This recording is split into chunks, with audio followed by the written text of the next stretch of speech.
SCP-162, balles tranchantes.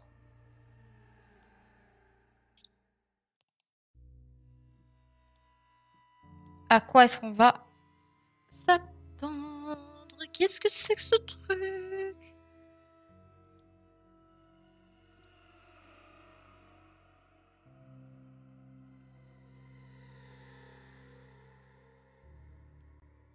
Qu'est-ce que c'est que ce truc?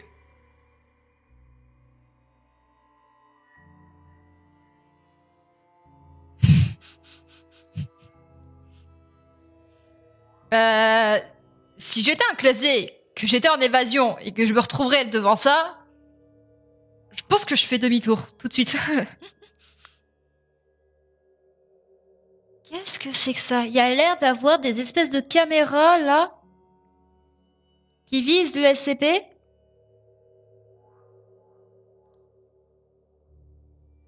Par contre, si je peux me permettre, c'est extrêmement propre. C'est extrêmement propre la salle. Mais par contre... Il y a marqué quoi là sur le côté? Do not cross. Ouais, donc faut pas approcher quoi. What? On est tombé sur quoi là? Donc c'est un Euclide. Oui, effectivement, c'est bien marqué, c'est un Euclide. Ça par contre, c'est intéressant. Ça par contre, j'avoue que c'est incroyable. C'est une excellente idée d'avoir foutu le résumé du SCP dans la cellule. C'est à la fois extrêmement intelligent et extrêmement con.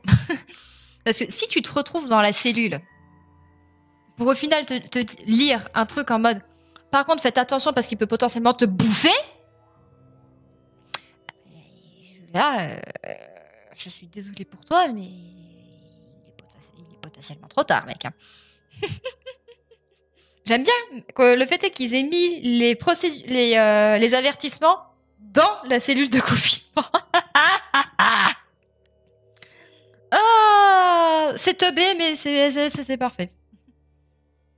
Ah, c'est parfait, j'aime bien. Alors, description.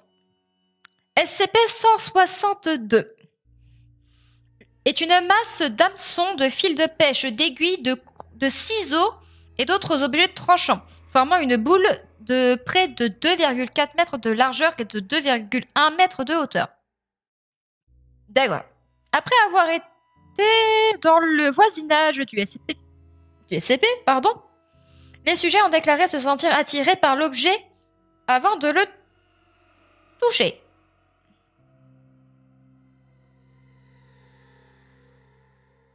J'ai des frissons qui me parcourent le corps là. Je sais pas vous, mais là non, ça fait mal. Je vais juste me rasseoir et baisser le bureau. Là, je commence à avoir besoin de me rasseoir. Qu'est-ce qui se passe, ma grande?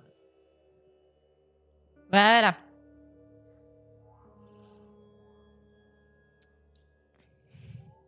Alors.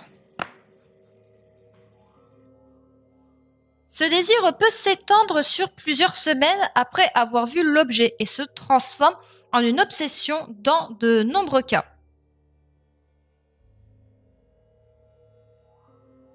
Pour les personnes qui se scarifient, ça doit être le meilleur objet pour eux, même si c'est pas forcément la meilleure des idées.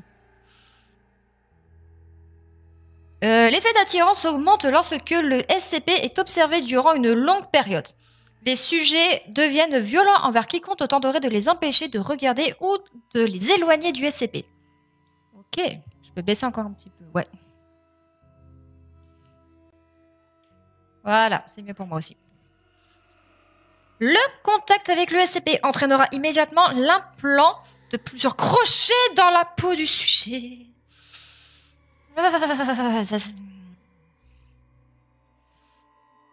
Ah ouais, non, là, ça fait... Là, ouais, moi, je suis sensible à ce genre de choses. Je peux m'imaginer très facilement la douleur, là. L'expérience... Oh, là. Oh, ça y est, je fatigue. L'expérience est extrêmement douloureuse. Tu m'étonnes! Bien plus qu'avec des hameçons normaux. Il y a forcément des cons qui vont essayer de se mettre des hameçons. Il y a forcément des cons. Toute lutte ou tentative de s'échapper prendra encore plus le sujet au piège, aboutissant généralement au piégeage complet du sujet sur la surface du SCP. Le sujet saignera abondamment, ce qui entraînera la mort après une longue période d'agonie. C'est là où je vous dis que le fait d'avoir foutu les, euh, les consignes de sécurité à l'intérieur même de la cellule du SCP, c'est la pire idée, mais il suffit de le regarder pour te faire piéger.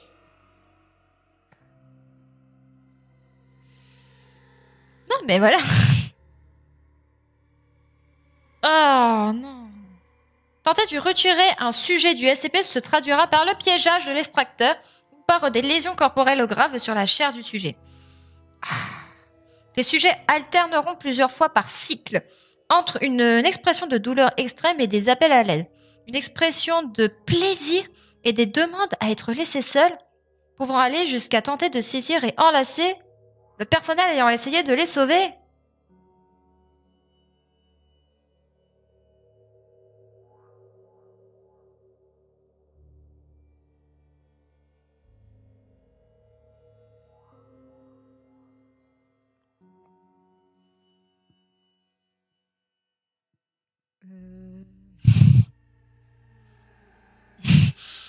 Ouais. On va rien dire sur ce que je viens de lire. On ne va rien dire. Je pense qu'on a tous compris. Procédure de confinement spéciale. Le SCP doit être conservé dans un récipient en acier étanche en toutes circonstances. Toute manipulation doit être faite avec des gants en acier épais et des gilets pare-balles renforcés. Tout membre du personnel tentant de toucher le SCP sans protection adéquate ou agissant de façon désordonnée sans répondre aux sollicitations doit être immédiatement retiré de la zone de confinement. Tout le personnel doit se soumettre à des tests psychologiques pendant 2 semaines après avoir interagi avec le SCP. C'est une excellente idée.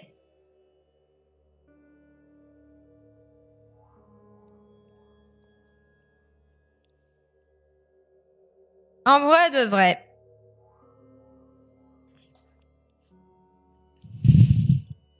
Bien que le fait est que ce SCP me met personnellement très mal à l'aise, il est quand même pas mal. Il est quand même pas mal.